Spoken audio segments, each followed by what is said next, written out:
wasa da dama ba.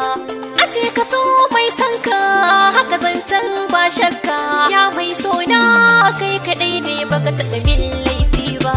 Allah ya kare ka masoyina ina son ka, na damu ka kara ɗaukaka abadan ba zaka ci baya ba.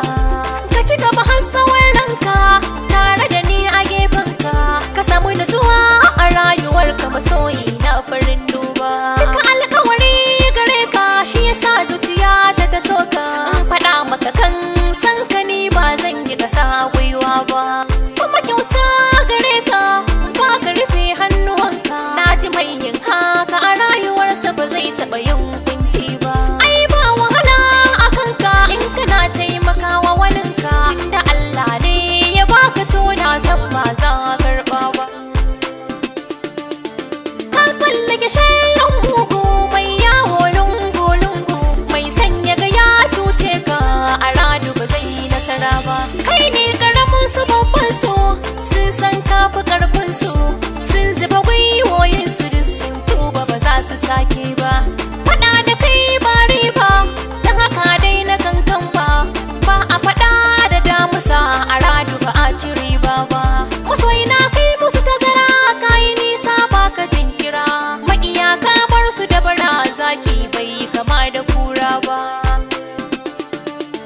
Duk inda ka je za na je neman ka loko-loko, masoyi ka zam jigon rayuwa ta ba da wasa ba. Na saka a rai murmushin ka in na gani wayo ni, kana da kyawun launi kallon ka ba za na gajiya ba. Da wanka aka san ka ga kamshi a kayanka, ga ka da gyara sajenka ba kamar ka gare ni na duba.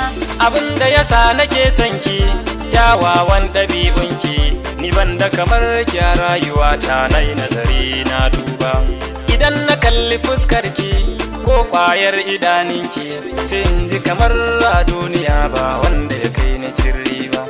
Me ma za ya dame ki tunda ina gefenki, ba wani wanda zai taɓa ki na bar shi ba za na kyale ba. Nai alkawari zan tuka na so ni zan miki tari saboda kin zama jari ya gare ni ba za na manta ba. Na yaba da tsarinki kwalliya da tsaftarki, idan na gane ki zuciyata ba za ta yi kunci ba. Ina son ki kuma ina kaunar ki, na damu da ke masoyiya ba za mu saba da juna ba. In gani gaban ki ina jin daɗi wayo ni, a san ki nayi imani ba zan yi na dama ba. Da daɗi kalamanki ga iya tsara zancenki, da haske haƙoranki ba kamar ki gare ni na duba. Allah ga baiwarka na zuba gwiwa duka, gaban damar da zan kasance tare da shi farin duba. Allah na roƙe ka dan hasken manzanka, ka sa shi ya zama mai nasara abadan ba dan halina ba.